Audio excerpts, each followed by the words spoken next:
May 12, 1945.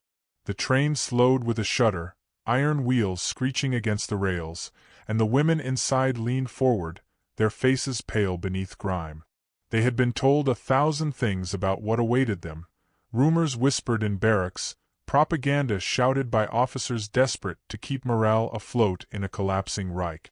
Some believed they would be lined up and shot, others that they would be thrown into mines as slave labor, and nearly all of them feared violation and starvation. Their uniforms were no longer pressed, their boots cracked, their hair tied in makeshift knots.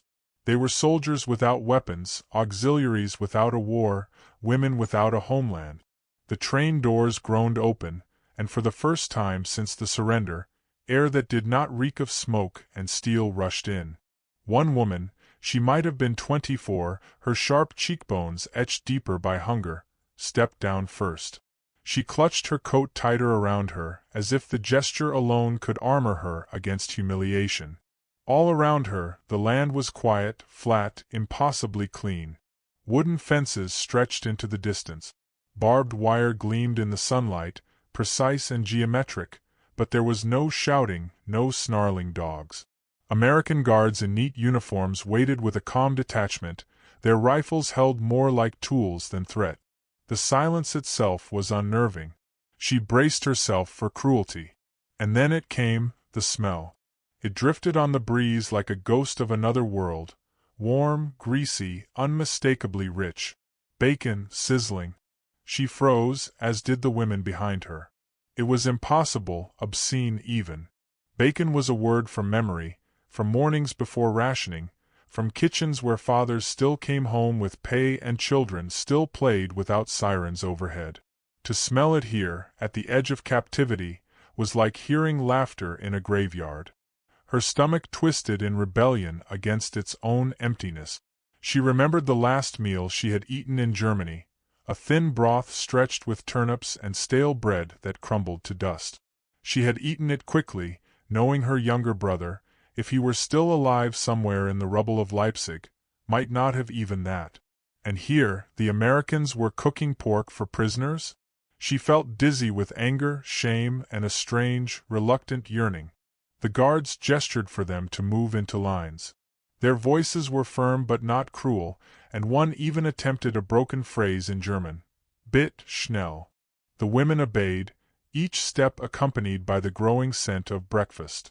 For some, it was unbearable. One woman muttered under her breath, cursing the Americans for mocking them with such luxury.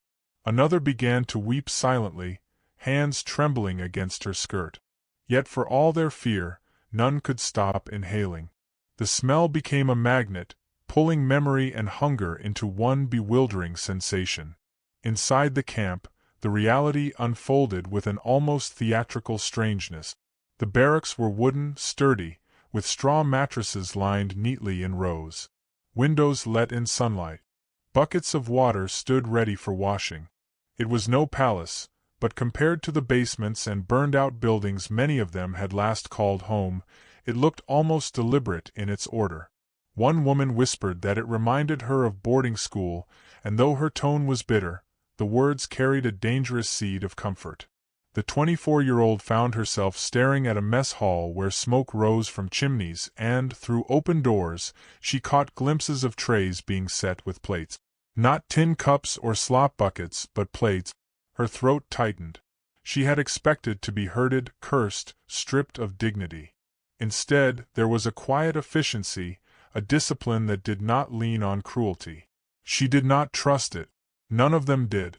It had to be a trap, a performance, a softening before the lash. When at last they were marched into the hall, the sound hit them first, the crackle and hiss of fat on iron pans. Soldiers in aprons, yes, soldiers in aprons, stood at long counters, turning strips of bacon with metal tongs. The air shimmered with the heat of it, with salt and smoke and something almost musical in its ordinariness. The women shuffled forward, eyes darting, unable to reconcile their dread with the absurdity of the scene. Plates were handed to them. On those plates lay bread, potatoes, and to their astonishment, a strip or two of bacon. The 24-year-old stared down at hers, hand trembling. She thought of her mother, who had died in an air raid 2 winters ago, clutching a photo of her father who had never returned from the Russian front. She thought of the children she had seen begging in the streets of Dresden, skeletal hands reaching for scraps of coal. And now here, in enemy hands, she was offered bacon. Her chest ached with confusion. She wanted to refuse, to spit in defiance, to prove she was not so easily broken. But her body betrayed her. She raised the strip to her lips and bit. The taste was overwhelming. Salt, fat, warmth. It filled her mouth with memory and shame and relief so fierce it felt like grief. Tears sprang to her eyes, hot and unbidden. She ate quickly, almost desperately, before reason could return. Around her, others did the same. Some laughed through their tears. Some chewed slowly, reverently, as if afraid the food would vanish. Others pushed it aside, unable to reconcile their pride with their hunger. But the room, for a few moments, was quiet except for the sound of chewing. One American guard leaned against the doorway, watching. He was perhaps 30, his uniform pressed, his face impassive. But when one of the women looked up, their eyes met, and he gave the smallest shrug, as if to say, "It's just breakfast." That shrug was more dangerous than any weapon. It suggested a world where enemies were not monsters, where captors could offer kindness. It cracked something deep inside the mythology these women had been fed. When the meal ended, the women were led back to their quarters. The 24-year-old lay down on her bunk, staring at the wooden ceiling. The taste still lingered on her tongue. She felt heavier and lighter at once, as though a great weight had been shifted but not removed. She did not know if she could trust the Americans, if this was generosity or strategy, but she knew one thing with certainty. Her understanding of the enemy had changed in a single meal. That night, as silence settled over the camp, she listened to the faint sound of guards patrolling outside. No shouts, no dogs. Only the steady rhythm of boots on soil. She closed her eyes, but sleep would not come easily. The bacon had filled her stomach, but it had also unsettled her mind. If the enemy was capable of this, of order, of nourishment, even of something like mercy, then what else might she learn in captivity? The question burned hotter than hunger. And as dawn approached, the scent returned faintly, carried through the camp by the morning wind. She breathed it in, knowing that the war she had entered now was no longer about armies or borders, but about belief. She had been taught to expect cruelty. Instead, she had been met with bacon. It was not forgiveness, not friendship, but it was something far more dangerous to her certainties. It was proof of another reality. And the most unsettling truth of all was this: breakfast was only the beginning.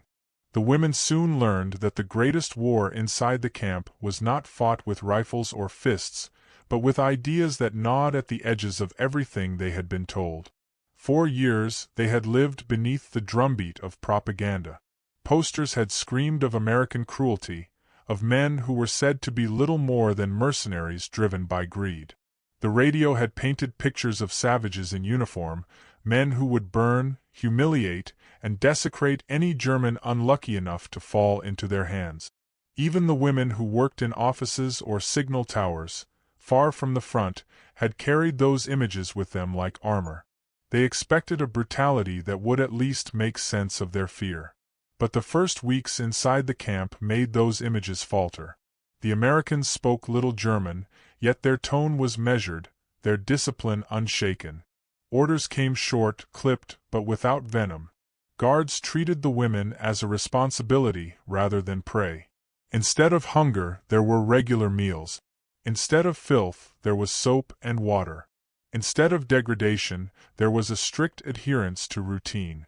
Each discovery unsettled them more than any shouted insult could have done. The 24-year-old found herself haunted by the contrast.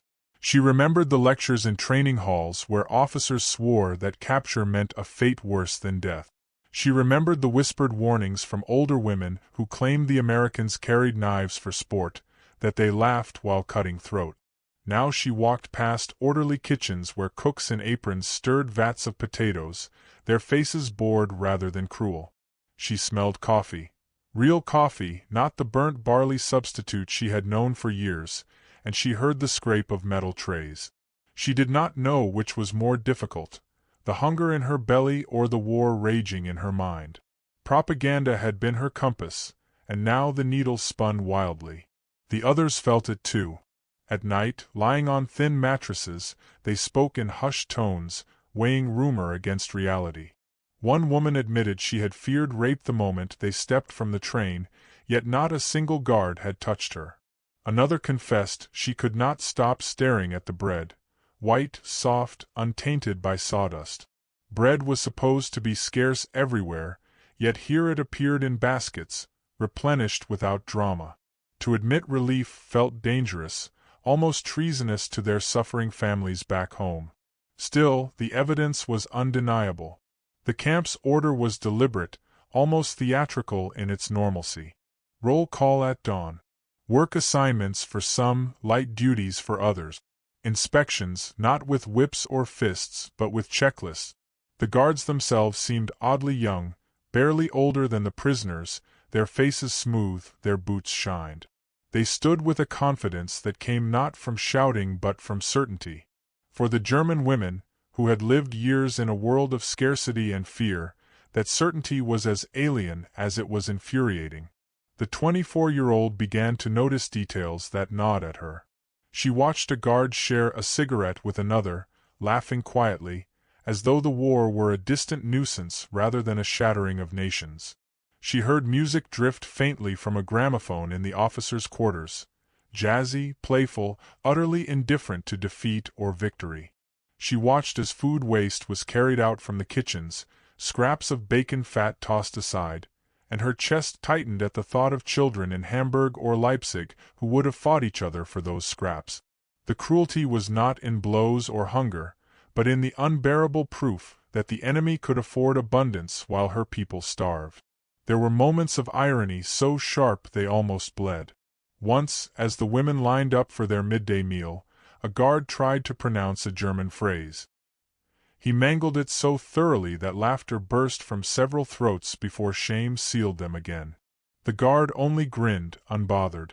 To laugh at an American and survive, that in itself felt like a fracture in the world they had known. Another time, a woman dropped her tray, and a young American bent down to help her gather the mess. He did not sneer. He simply shrugged, muttered something in his own language, and returned to his post. She stood frozen, as if she had glimpsed a ghost of a world where kindness could cross wire fences. Yet suspicion lingered. Surely, they told themselves, this was temporary. Surely the cruelty would come later, after their defenses had softened. Some refused to eat the bacon, tearing it into pieces and leaving it untouched, as if to prove they would not be deceived.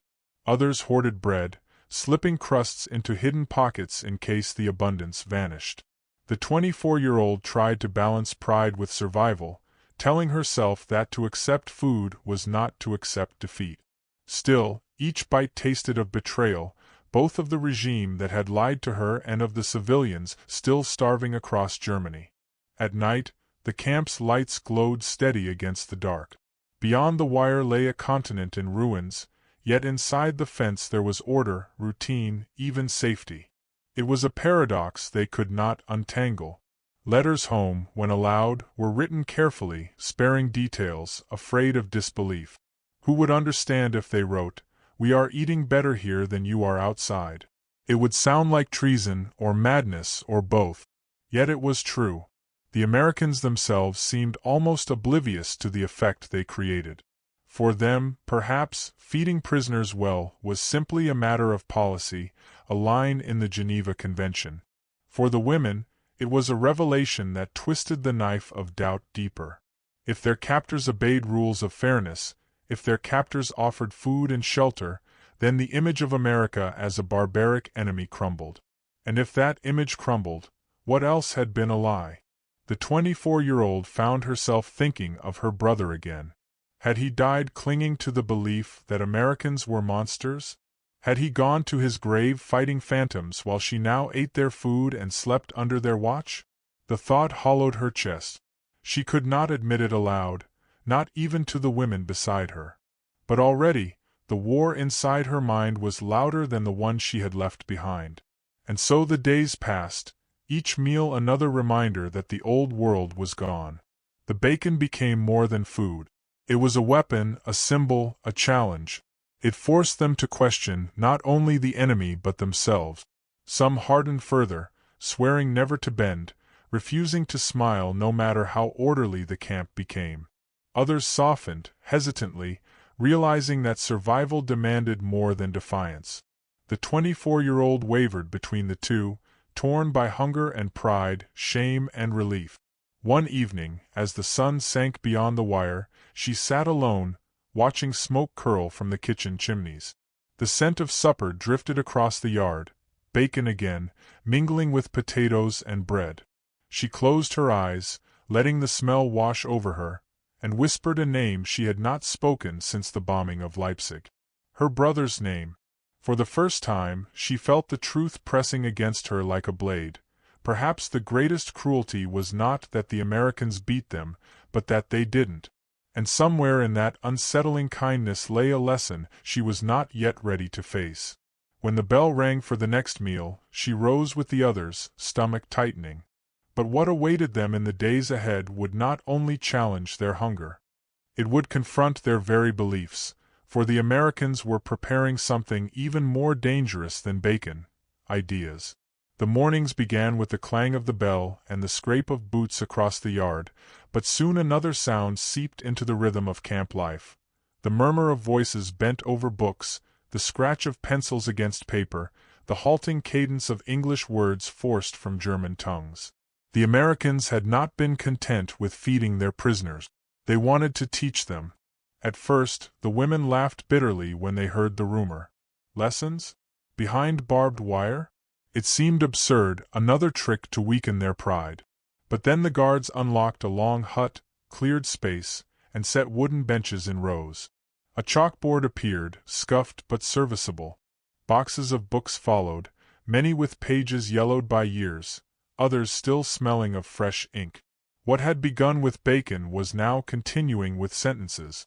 The 24-year-old entered the classroom reluctantly, clutching her arms across her chest as though to shield herself.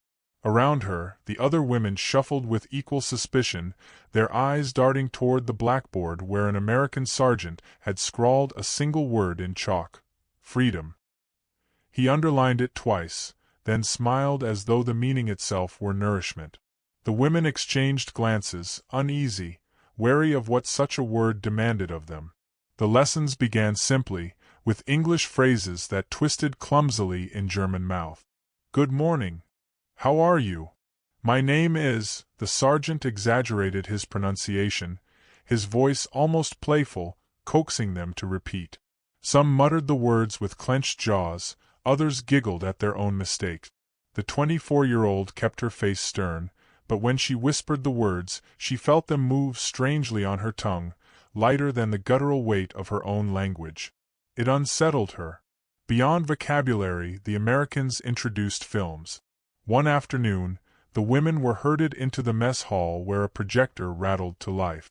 The screen flickered with images of ruined cities, corpses in striped uniforms, emaciated figures stumbling through liberation gates. The women stared in silence, their faces pale, their breaths shallow. Some whispered denials, others turned away. The 24-year-old felt her stomach knot.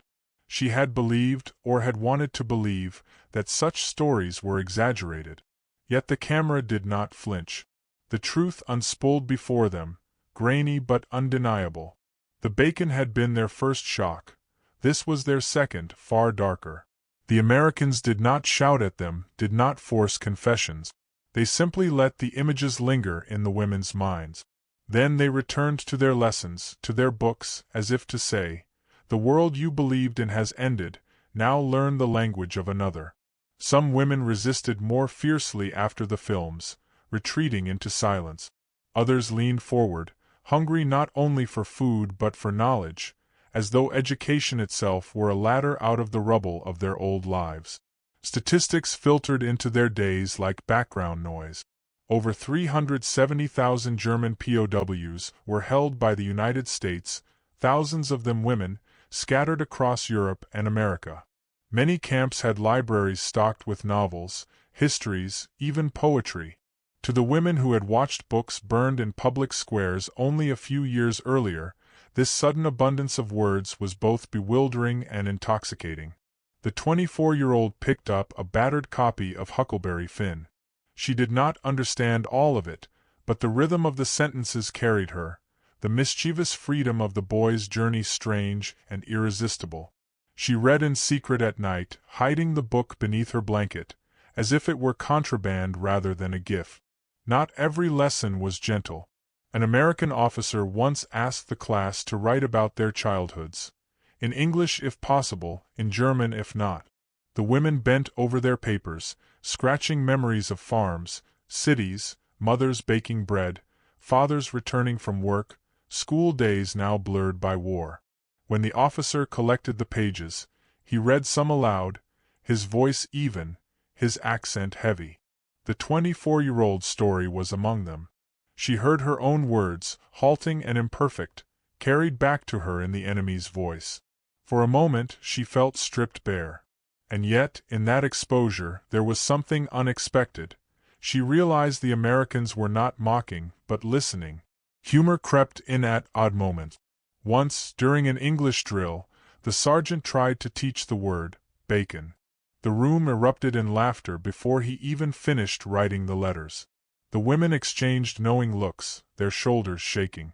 For a few moments, the barbed wire melted away and the absurdity of it all, the enemy teaching them to name the very food that had unsettled their souls, was too much to contain. The sergeant grinned, chalked dust on his fingers, and let the laughter run its course. Still, tension underpinned everything. Each lesson was a reminder that the Americans were not merely feeding their bodies but reshaping their minds. The 24-year-old wrestled with guilt whenever she found herself enjoying the lessons. She thought of her brother, buried beneath rubble or mud, who would never read an American book, who would never hear jazz from a gramophone. She thought of her mother, who had died believing that victory was still possible. Was she betraying them by sitting on a bench, repeating foreign words, letting herself be moved by stories and songs? Yet the alternative, to close her ears, to retreat into silence, felt like death of another kind. The camp newspapers, written by prisoners under supervision, became another battlefield. Articles debated politics, philosophy, the meaning of democracy. The women read cautiously, their fingers smudged with ink, their eyes widened by ideas once forbidden. To think, to question, even to doubt, these acts became small rebellions against the past. Some tore the papers to shreds after reading, afraid of what the words might make them feel. Others folded them neatly, tucking them away like relics. Day by day, the 24-year-old felt herself drawn into the quiet revolution of learning. She began to greet guards in English, testing the phrases on her tongue. She lingered by the library hut, running her fingers along spines. She found herself humming a tune from a film reel, though she quickly silenced it when others glared. It was as though the wire fences no longer confined her body alone, but her beliefs as well, and each lesson cut a tiny hole through which another possibility leaked. But the lessons were not without pain.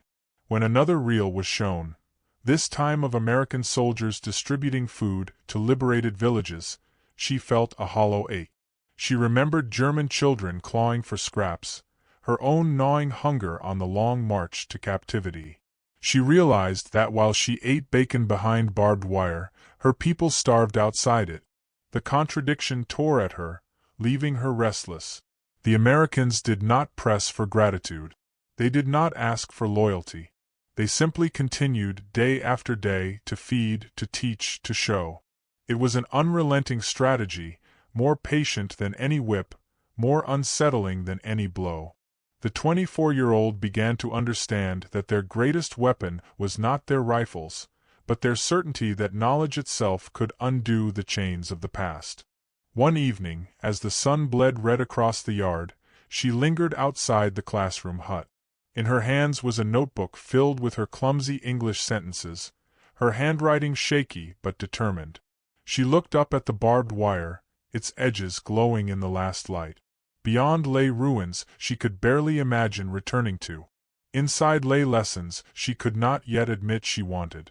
For the first time, she wondered not what the Americans would do to her, but what they were already doing inside her. And when the bell rang again, calling them back to the hut for another lesson, she hesitated. Her feet felt heavy, torn between defiance and curiosity. But as she stepped forward, she realized the war had shifted once more. No longer a battle of guns, nor even of propaganda, it was now a battle for her very imagination. And the next thing the Americans planned to show them would cut deeper than language or book. The gates opened with the same metallic groan that had once swallowed them whole, only now it released them into a world they scarcely recognized. Months, some even years, had passed behind wire, and the women who stepped out were not the same as those who had first inhaled the scent of bacon with disbelief and suspicion. The 24-year-old adjusted the small bundle she carried. Some clothes, a notebook filled with halting English phrases, a book left behind by a kind guard, and tried to brace herself. She had survived captivity, but survival outside the fence felt less certain. The train that carried them back toward Germany was crowded, rattling across landscapes scarred with silence. Villages lay flattened, chimneys rising like broken teeth from ash. Bridges hung twisted over rivers, their steel skeletons catching the sun. The women pressed their faces to the glass, searching for familiarity and finding only wreckage. One whispered that the Americans had treated them better than their own bombed-out cities ever would. Another muttered that perhaps captivity had been mercy disguised. No one argued. Their thoughts were heavy with images of meals eaten in relative order while, beyond the ocean, their families had queued for hours for turnips and black bread. When the train stopped, the 24-year-old disembarked into chaos. Crowds surged, faces gaunt, eyes hollow. Children clung to mothers' skirts, their cheeks sunken, their voices small with hunger. She stood still, heart pounding, overwhelmed by the cacophony of need. For a moment, she longed for the regimented lines of the camp, the certainty of meals, the predictability of bells. Shame pierced her at the thought. Freedom was supposed to taste sweet. Instead, it tasted of ash and absence. Her hometown was gone. Where once had stood neat rows of apartments, now only rubble sprawled, bricks scattered like bones. She found the street where her family's home had been, only to discover it flattened. A neighbor, limping and gray-haired, told her her brother had never returned, her father had died at Stalingrad, her mother crushed beneath beams during an air raid. The words landed without ceremony, yet they hollowed her chest as if struck by artillery. She stood amid the ruins, clutching her bundle, the scent of bacon from memory rising cruelly in her nostrils. To have been fed so well while her bloodline starved, was that survival or betrayal? The days that followed were a strange limbo. She lodged with distant relatives who eyed her with suspicion. They had suffered hunger, cold, and bombardment. She had been a prisoner, yet she had eaten. Her cheeks carried color, her frame more solid than theirs. One relative asked sharply, "What did you give the Americans in return?" She could not answer. How could she explain that survival had been offered in the form of order, meals, even books, without barter or humiliation? Her silence only deepened their mistrust. On the streets, she heard mutterings about returnees. Some claimed the Americans had brainwashed them. Others sneered that they had grown fat in captivity. Children stared at her, their eyes resentful, their bellies swollen with malnutrition. She avoided looking at them, for each glance carried the weight of accusation. At night, she lay awake, hearing her relatives shift restlessly, wondering if they resented her presence, if they believed she carried shame disguised as strength. Yet in the quiet, the lessons returned to her.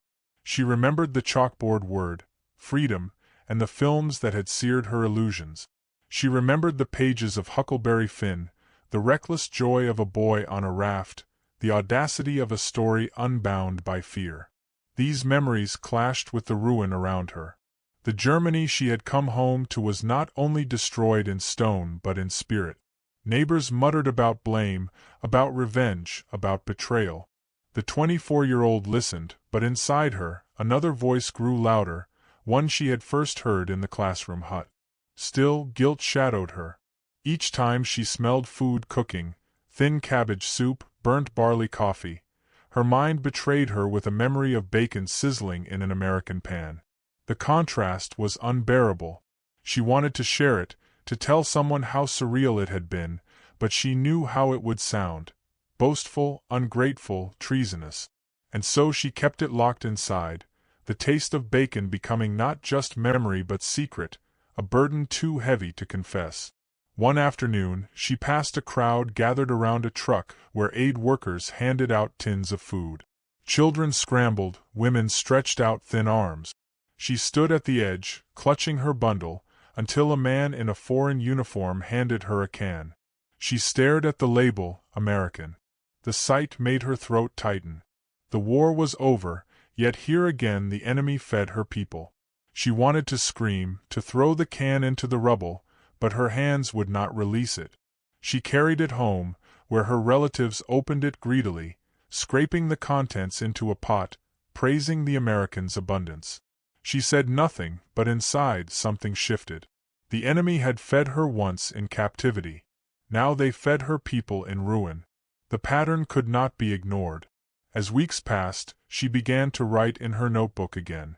Clumsy English sentences, scraps of memory, questions she could not silence. Sometimes she wrote about her brother, sometimes about her mother, but often about the camp.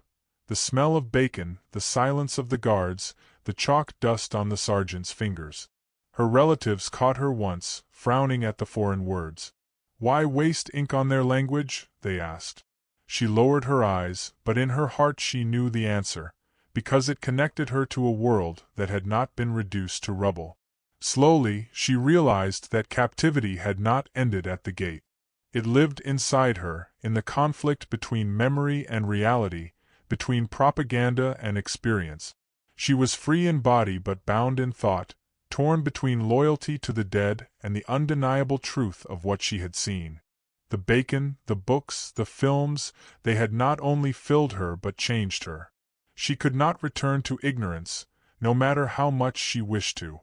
One evening, she walked again to the ruins of her street. The sun dipped low, casting long shadows across broken brick. She sat on a stone, opened her notebook, and wrote a single sentence in English. I am still alive. The words looked fragile on the page, yet they felt stronger than any uniform she had worn. She closed the book, pressing it against her chest, and let the silence settle.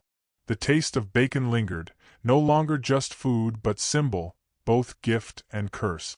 It had been proof of a world beyond the barbed wire, a world where enemies fed instead of starved, where words replaced whips, where books replaced commands. It was not mercy, not forgiveness, but something more dangerous, possibility. And as she stared at the ruins of her city, she realized that survival was not the end of her war. It was the beginning of another, one fought not with weapons but with memory, guilt, and the fragile hope that perhaps humanity could still be rebuilt from ashes. She rose, tucking the notebook under her arm, her steps slow but deliberate. The streets around her echoed with hunger and bitterness, yet inside her, the sizzling echo of bacon refused to die. It whispered of contradictions, of truths that unsettled, of futures that might yet be written. And as night fell, she understood with a clarity both terrifying and liberating. The war had ended, but the real battle, the one for meaning, was only just beginning.